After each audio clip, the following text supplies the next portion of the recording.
Jaya Vijayi Bhava. Margazhi. What flashes in your mind when you hear this?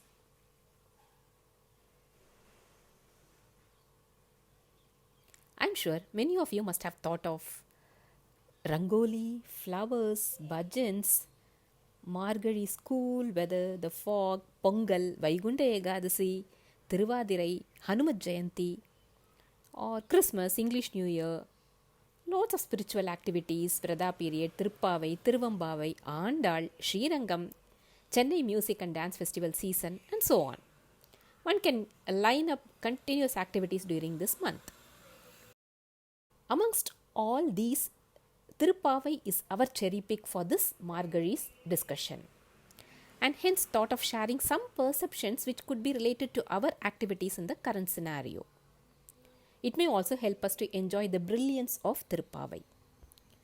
Andal's 30 Tiruppavai are recited during all 30 days of Margazhi, and there is a general practice that these pasurams are chanted in the early morning hours during the month of Margazhi, that too as a group of people. At this juncture, it is important to express our sincere gratitude to Nadhamuni, who compiled this for us to enjoy, as these pasurams were only recited by all these alvars.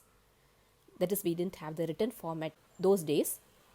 And Anda's 30 Tiruppavai and 143 songs of Nachiyar Tirumozhi are only a part of Nalayira Divya Prabandham compiled by Nadhamuni. In order to get to the flow of the entirety, plans are to share the inquiry and artistical form of Tiruppavai starting tomorrow, that is December 16th at 6 am. We will have a quick introduction of the day's pasuram, recital, and musical and dance form.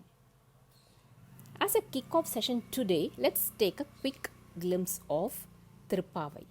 As known, Andal was born in Srivilliputturu, Tamil Nadu, and she was brought up by Vishnu Chittar, that is Periyalvar.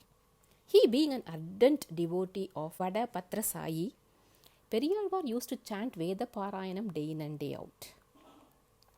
This child prodigy, Andal, was silently listening and absorbing the essence of all these Veda Parayanams, and this must have been the seed and impetus for her to compose Tiruppavai and Nachiyar Tirumozhi. Her primary motive was to unify with Lord Krishna, an incarnation of Lord Vishnu. Those days, female poets were very less. I think the trend continues even now, sadly. But Andal is the only female alvar amongst 12 alvars, and also interestingly, she shares this title with her father Periyalvar. Tiruppavai, which consists of 30 pasurams, capture the essence of a complete life cycle, which can be interpreted as a story of Krishna or as a teaching for any common man. Though Tiruppavai primarily a religious hymn, but essentially it has very different learning experience, could be applied during any millennium. In a nutshell, it presents three key messages, which are: keep things simple in life. It is always good to mimic good things which we experience from other good source, and be a visionary. Andal, in all her 30 pasurams, be it the message, content or language, she has kept it very simple and clear, yet profound, which everyone can understand. She guides us through the daily rituals to follow, do's and don'ts of life, yet focused on the main aim of unifying with the Lord Himself. This only makes one wonder how current century scientists and philosophers do emphasize on the same aspect of keeping things simple to achieve the ultimate goal of life. We have numerous examples like Dr. Kalam, who says a total devotion is the only way to succeed in your mission, whereas Einstein says, he goes further and says, if you can't explain certain things simply, which means that you yourself haven't understood it well. Whereas Feynman says, keep things simple because simple is beautiful. Well, moving on to the next aspect, like in our current day movies, she travels back and forth between yugas. As we all know, Andal was born during Kali Yuga, that is somewhere between 7th to 8th century, whereas Lord Krishna is believed to be born during Dwapara Yuga, way more than 4000 years back. So she imagines the world of Krishna and brings the entire scene of Brindavan in Ayarpadi, and now we are only trying to understand the insights of it after 1,000 years later. The third interesting aspect is about the design or format.